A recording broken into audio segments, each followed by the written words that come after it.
Hi hello அனைவருக்கும் வணக்கம். நான் உங்கள் ராமச்சந்திரன். இது உங்கள் ராம்சன் அகாடமி. நண்பர்களே, நம்ம பாருங்கள், பிஜிடிஆர்பிக்கான டெய்லி 10 கொஸ்டின்ஸ் தாங்க நம்ம வந்து பார்த்துட்டு இருக்கோம். அதில் இன்றைக்கி நம்ம தமிழில் 17வது கொஸ்டின் 17th கொஸ்டின் தான் நம்ம வந்து பார்க்க போகிறோம். ஸோ வாங்க வீடியோக்குள்ளே போகலாம். அதுவும் நம்ம சேனலுக்கான புதுசாக வந்து நம்ம சேனலையும் சப்ஸ்கிரைப் பண்ணிக்கோங்க. உடைய பக்கத்துக்கு பெல் பட்டனை கிளிக் பண்ணி நோட்டிஃபிகேஷன் ஆல் அப்படின்றதையும் கொடுத்துங்க. அப்போ தான் நம்ம போடுற வீடியோஸ் உங்களுக்கு உடனடியாக வந்துட்டு இருக்கும். ஸோ கிட்டத்தட்ட நம்ம 3வது இயர்லையும் முடிச்சிட்டோங்க. ஓகேங்களா? ஸோ 3வது இயர் முடிச்சுட்டு 4வது இயரில் ஸ்டார்ட் பண்ண போகிறோம். சரி, நம்ம லாஸ்ட் வீடியோ ஒரு கேள்வி கொடுத்துருந்தோம். அதுக்கான ஆன்சர் இப்போ பார்த்துட்டு இந்த வீடியோக்குள்ளே போகலாம் பாருங்க. கரங்கு இசை விழவின் உரந்தை என அகநானூற்று பாடலில் அடிகோடிட்ட சொல் எந்த மாவட்டத்தில் காணப்படுகிறது? ஓகேங்களா? ஸோ உரந்தை அப்படின்றது தான் அடிகோடிட்ட சொல் அப்படின்னு நம்ம பார்த்தோம். இந்த உரந்தை அப்படின்றது எதை குறிக்குது அப்படின்னா உறையூரை தான் வந்து குறிக்குதுங்க. அந்த உறையூர் எங்க இருக்கு அப்படின்னா திருச்சியில தான் வந்து காணப்படுது. அப்ப இதுக்கான ஆன்சர் வந்து என்னதுங்க? பி தான் வந்து இதுக்கான ஆன்சர். அப்போ கரங்கு இசை விழவின் உரந்தை அப்படின்றது அகநானூறு பாடல். அதுல உறையூர்ல அது திருச்சியில இருக்கக்கூடிய உறையூரை தான் வந்து குறிக்குது. ஓகே, இன்னைக்கான 10 கொஸ்டின்ஸ் பார்க்கலாம் பாருங்க. ஃபர்ஸ்ட் கொஸ்டின், கோபாலபுரத்து மக்கள் என்னும் நூல் யாருடையது? ஸோ கோபாலபுரத்து மக்கள் அப்படின்ற நூல் வந்து பார்த்தீங்கன்னா கோபல்ல கிராமம் அப்படின்ற புதினத்தை தொடர்ந்து எழுதப்பட்டது தான் வந்து இந்த நூல். ஓகேங்களா? அதை கூட கொஸ்டினா கேட்கலாம். டேஷ் எனும் புதினத்தை தொடர்ந்து எழுதப்பட்ட கதையை கோபாலபுரத்து மக்கள் அப்படின்றதே கொஸ்டினா கேட்கலாம். கோபல்ல கிராமம் அப்படின்ற அந்த புதினத்தை தொடர்ந்து எழுதப்பட்டது தான் வந்து பார்த்தீங்கன்னா கோபல்லபுரத்து மக்கள். ஓகேங்களா? இதனோட ஆசிரியர் யாருங்க? கி ராஜநாராயணன் தான் வந்து இதனுடைய ஆசிரியர். அடுத்து, கோபாலபுரத்து மக்கள் என்னும் நூலுக்காக எந்த ஆண்டு சாகித்ய அகாதமி விருது கிடைத்தது? ஸோ கோபாலபுரத்து மக்கள் அப்படின்ற நூலுக்காக எந்த ஆண்டு வந்து சாகித்ய அகாதமி விருது கிடைச்சது அப்படின்னு வந்து பார்த்தீங்கன்னா 1991 1991 தான் வந்து இதுக்கு சாகித்ய அகாதமி விருது வந்து கிடைச்சிருக்கும். ஸோ இது வந்து என்னதுங்க? இந்திய விடுதலை போராட்டத்தோட பின்னணியை கொண்டதான் வந்து இது நூல் வந்து எழுதப்பட்டிருக்கும். அடுத்த கொஸ்டின், யாருடைய கதைகள் கதை சொல்லியின் கதை போக்கில் அமைந்திருக்கும்? ஒரு கதை சொல்லி வந்து ஒரு கதை சொல்றா போல அந்த போக்கில் வந்து யாருடைய கதைகள் வந்து அமைந்திருக்கும் அப்படின்றதான் வந்து உங்களுக்கான கேள்வி. இதுக்கான ஆன்சர் எதுங்க? கி ராஜநாராயணன். பி தாங்க இதுக்கான ஆன்சர். ஸோ யாருடைய கதைகள் கதை சொல்லியோட போக்கில் அமைஞ்சிருக்கும் அப்படின்னா கி ராஜநாராயணனோட கதைகள் தான் வந்து கதை சொல்லியோ ஒரு கதையை சொல்றா போல வந்து அமைஞ்சிருக்கும். கரிசல் வட்டார சொல்லகராதியை உருவாக்கியவர் யார்? கரிசல் வட்டார சொல்லகராதியை உருவாக்கியவர் யார்? சூப்பர், யாருங்க? கரிசல் வட்டார சொல்லகராதியை உருவாக்கியவர் வந்து கீரா. ஓகேங்களா? அதாவது கி ராஜநாராயணன் தான் ஷார்ட்டா எப்படி அழைக்கப்படுவார் எழுத்துலகில்? கீரா அப்படின்னு சொல்லிட்டு அழைக்கப்படுவார். இவர் தான் கரிசல் வட்டார சொல்லகராதி அப்படின்றத வந்து என்ன பண்ணியிருப்பாருங்க? உருவாக்கியிருப்பாரு. அதே போல வந்து பார்த்தீங்கன்னா இவர் தொடங்கி அந்த வட்டார மரபு வாய்மொழி புனைக்கதைகள் அப்படின்றது வந்து கரிசல் இலக்கியம் அப்படின்னு சொல்லிட்டு என்ன பண்ணப்படுது? அழைக்கப்படுது. அதையும் நீங்க ஞாபகம் வச்சுக்கோங்க. ஓகேங்களா? இப்போ இதுக்கான ஆன்சர் பி, கீரா. அடுத்து 5வது கேள்வி பாருங்க. ஒரு தொடரில் சொற்களுக்கு இடையில் சொல்லோ உருவோ மறைந்து வராமல் வெளிப்படையாக வருவது எத்தனை வகைப்படும்? ஓகேங்களா? ஒரு இன்டைரக்ட் கொஸ்டின் அது. அப்போ முதல்ல நீங்க இதுக்கான ஆன்சரை கண்டுபிடிச்சிட்டு அப்புறம் அது எத்தனை வகைப்படும் அப்படின்றத நீங்க கண்டுபிடிக்கணும். அப்போ ஒரு தொடரில் சொற்களுக்கு இடையில் சொல்லோ உருவோ மறைந்து வராமல், ஓகேங்களா, அப்படி வந்தா அதை நம்ம என்ன சொல்லுவோம்? தொகாநிலை தொடர் அப்படின்னு சொல்லுவோம். இது மறைஞ்சு வந்தா அதை தொக்கி வருது அப்படின்னு சொல்லுவோம். இதே மறையாம வரதுனால அது என்ன தொடருங்க? தொகாநிலை தொடர் அப்படின்னு சொல்லிட்டு அழைக்கப்படும். ஓகேங்களா? அப்ப தொகாநிலை தொடர் எத்தனை வகைப்படும்ன்றத அப்படி கேட்டுக்கணும். தொகாநிலை தொடர் வந்து எத்தனை வகைப்படும்?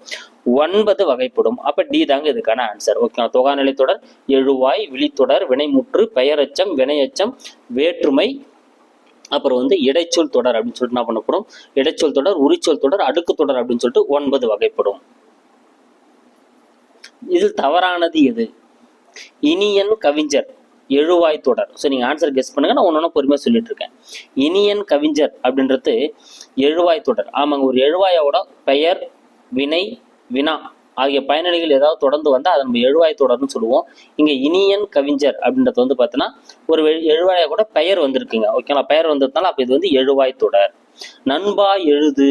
ஓகேங்களா? அப்போ இதில் விழிப்பெயரா சொல்லி நண்பா எழுது அப்படின்னு சொல்லிட்டு ஒரு விழிப்பெயர் பயனிலையை கொண்டு முடிஞ்சிருக்கிறதுனால இது வந்து விழித்தொடர். பாடினால் கண்ணகி. எதுங்க? பாடினால் கண்ணகி அப்படின்றது வந்து பாடினால் என்னும் வினைமுற்று ஒரு பெயரை கொண்டு இங்க முடியுதுங்க. வினைமுற்று எதை கொண்டு முடியுது? ஒரு பெயரை கொண்டு முடியறதுனால இது என்னதுங்க? வினையச்ச தொடர். கேட்ட பாடல். என்னதுங்க? கேட்ட பாடல் அப்படின்றது வந்து பார்த்தீங்கன்னா என்னன்னா இதுல வந்து 3வது கூற்று வந்து தவறா இருக்குங்க. சாரி. பாடினால் கண்ணகி அப்படின்றது வந்து பார்த்தீங்கன்னா ஒரு வினை முற்று தொடர். என்ன வந்திருக்கணும்? வினை முற்று. ஏன்னா பாடினால் அப்படின்றது ஒரு வினைமுற்று. அது ஒரு பெயரை கொண்டு முடிஞ்சிருக்கு. கண்ணகின்ற பெயரை கொண்டு முடியறதுனால வினை முற்று தொடர். ஓகேங்களா? ஸோ வினையச்சன்னு வரக்கூடாது. ஏன்னா வினையச்சனா என்ன பண்ணும், ஒரு எச்ச வினையை வந்து கொண்டு மகிழ்ந்திருக்கணும். ஓகேங்களா? ஆனால் இங்கே பாடி அப்படின்ற, அப்போ பாடி மகிழ்ந்தனர் அப்படின்றதா வந்து வினையச்ச தொடர்ல வரக்கூடியதா இருக்கும். இப்போ பாடினால் கண்ணகி அப்படின்றது வினைமுற்று தொடர். கேட்ட பாடல் அப்படின்றது வந்து பார்த்தீங்கன்னா பெயரச்ச தொடர், விகுதி வரதுனால பெயரச்ச தொடர், இது கரெக்ட் தான். அப்போ இங்கே சி தான் தவறா இருக்கு. அப்போ இதுக்கான ஆன்சர் வந்து சிங்க. அடுத்து அறிஞருக்கு பொன்னாடை. அறிஞருக்கு பொன்னாடை என்பது எவ்வகை தொடர்?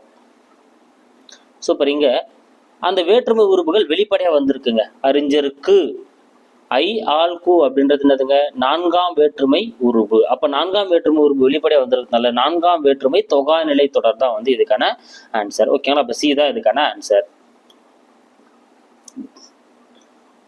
வேண்டிய, கூடிய, தக்க, வல்ல முதலான பெயரெச்சங்கள் செய்ய என்னும் வாய்ப்பாட்டு வினையச்சுடன் சேர்ப்பதன் மூலம், செய்ய அப்படின்ற வாய்ப்பாட்டு வினையச்சத்துடன் சேர்ப்பதன் மூலம் டேஷ் உருவாகிறது. எதுங்க உருவாகும்? சூப்பர். கூட்டுநிலை பெயரெச்சங்கள் தான் உருவாகும். ஓகேங்களா? அப்போ வேண்டிய, கூடிய, தக்க, வல்ல இந்த பெயரெச்சங்களா கூட செய்ய அப்படின்ற வாய்ப்பாட்டு வினையச்சம் சேர்ந்துச்சு அப்படின்னா கூட்டுநிலை பெயரெச்சங்கள் தான் வந்து உருவாகுது. ஓகேங்களா? அப்ப சீதா வந்து இதுக்கான ஆன்சர். இடைச்சொல் தொடர்னா உங்களுக்கு தெரியும். இடைச்சொல்லா கூட ஒரு பெயரோ வினையோ தொடர்ந்து வருவது இடைச்சொல் தொடர். அதே போல உரிச்சொல்லா கூட ஒரு பெயரோ வினையோ தொடர்ந்து வருவது உரிச்சொல் தொடர். ஓகேங்களா? அடுக்கு தொடர்னா ஒரு சொல் 2 அல்லது 3 முறை அடுக்கு வருவது தான் வந்து அடுக்கு தொடர். அடுத்த கேள்வி, தவறானது எது? இங்க பாருங்க. ஸோ கற்பவை கற்றப்பெண்ல இருந்து தான் நம்மளுக்கு நிறைய கேள்வி கேட்டிருக்காங்கன்னு பார்த்தோம். அந்த இடத்துல தான் அந்த கேள்வி வந்து எடுக்கப்பட்டிருக்குங்க. பழக பழக பாலும் புளிக்கும் அப்படின்றது அடுக்கு தொடர். ஓகேங்களா? கரெக்ட் தாங்க. ஏன்னா பழக பழக 2 முறை அடிக்க வந்திருக்கு, பொருளும் தருது. அப்ப அடுக்கு தொடர். வடித்த கஞ்சியில் சேலையை அலசினேன். வடித்த கஞ்சியில் சேலையை அலசினேன். வடித்த விகுதி பெற்று வரதுனால இது வந்து பெயரச்ச தொடர். இதுவும் கரெக்ட் தான். மேடையில் நன்றாக பேசினான். மேடையில் நன்றாக பேசினான். இது வந்து பாருங்க பெயரச்ச தொடர். தவறுங்க. ஏன்னா இது பெயரச்ச தொடர் வரக்கூடாது. ஓகேங்களா? ஏன்னா வினையச்ச தொடர் தான் வரணும். மேடையில் அப்படின்ற எச்ச வினையை பேசினால் அப்படின்ற வினையை கொண்டு முடியுது. ஓகேங்களா? அப்ப இது வந்து என்னதுங்க, ஒரு வினையச்ச தொடர். வினையச்சன் வந்திருக்கணும். அப்ப சி தான் வந்து இங்க தவறா இருக்கு. வந்தார் அண்ணன் அப்படின்றது வினைமுற்று தொடர். இது கரெக்ட் தான். அடுத்து 10வது கேள்வி பார்க்கலாம் பாருங்க. சிலம்பு அடைந்திருந்த பாக்கம் எய்தி. இதில் பாக்கம் என்பது, சிலம்பு எய்திருந்த பாக்கம் எய்தி, இதில் பாக்கம் என்பது எதை குறிக்கிறது?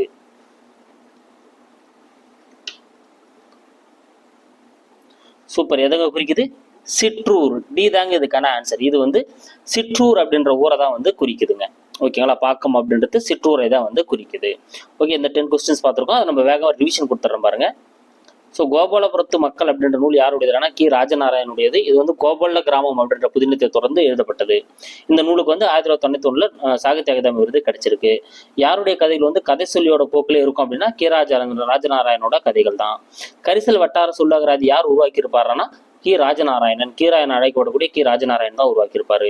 ஒரு தொடரில் சொற்களுக்கு இடையில் சொல்லோ உருவோ மறைந்து வராமல் வெளிப்படையாக வருவது தொகாநிலை தொடர். அது எத்தனை வகைப்படும்னா 9 வகைப்படும். இதில் தவறானது இதுனா எதுங்க? ஸோ பாடினால் கண்ணகி தான் தவறா இருக்கு. ஏன்னா ஒரு பாடினால் அப்படின்ற வினைமுற்று கண்ணகி அப்படின்ற பெயரை கொண்டு முடியறதுனால இது என்னதுங்க, வினைமுற்று அப்படின்றது வரலாம். ஓகேங்களா? ஒரு பெயரை கொண்டு முடியறதுனால இது வினைமுற்று தொடர். அதனால இது தவறா இருக்கு. அறிஞருக்கு பொன்னாடை விகுதி வெளிப்படையா வரதுனால 4ஆம் வேற்றுமை தொகாநிலை தொடர். வேண்டிய, கூடிய, தக்க, வல்ல முதலான பெயரெச்சங்கள் செயனம் வாய்ப்பாட்டு வினையச்சுடன் சேர்ப்பதன் மூலம் உருவாக போகுது எதுன்னு பார்த்தீங்கன்னா கூட்டுநிலை பெயரெச்சங்கள் தான் உருவாகும். இதுல தவறா இருக்கிறது எதுங்க? மேடையில் நன்றாக பேசினால் அப்படின்றது தான். ஓகேங்களா? அப்ப நன்றாக, சரிங்க, மேடையில் நன்றாக, அப்ப நன்றாக அப்படின்ற அந்த எச்ச வினை ஒரு வினைமுற்றை கொண்டு முடியறதுனால, ஒரு வினையை கொண்டு முடிந்துள்ளதுனால இது வந்து என்னதுங்க, வினையச்ச தொடர். அப்ப அது தவறா இருக்கு. அடுத்து சிலம்பு அடைந்திருந்த பாக்கம். பாக்கம் அப்படின்றது சிற்றூரை வந்து குறிக்கிறது. ஸோ இந்த வீடியோக்கான உங்களுக்கான கேள்வி பாருங்க. அறிஞருக்கு நூல், அறிஞரது நூல் ஆகிய சொற்றொடர்களில் பொருளை வேறுபடுத்த காரணமாக அமைவது எது? அறிஞருக்கு நூல், அறிஞரது நூல் ஆகிய சொற்றொடரில் பொருளை வேறுபடுத்த காட்ட காரணமாக அமைவது எது? வேற்றுமை உருவு, எழுவாய், ஓம உருவு, உரிச்சொல். ஸோ இது எது ஆன்சர் வரும் அப்படின்றத நீங்க கமெண்ட்ல சொல்லுங்க. இல்லை நெக்ஸ்ட் வீடியோவில் வெயிட் பண்ணுங்க. நான் இதுக்கான ஆன்சர் வந்து உங்களுக்கு நான் சொல்லிடுறேன். ஓகேங்களா? So thank you guys. அடுத்த வீடியோவில் நான் உங்களை சந்திக்கிறேன். நம்ம சேனல் புதுசாக வரவங்க நம்ம சேனலை சப்ஸ்கிரைப் பண்ணுங்க, லைக் பண்ணுங்க அண்ட் ஷேர் பண்ணுங்க. கூடவே பக்கத்தில் இருக்கிற பெல் பட்டனையும் கிளிக் பண்ணிக்கோங்க. Thank you guys.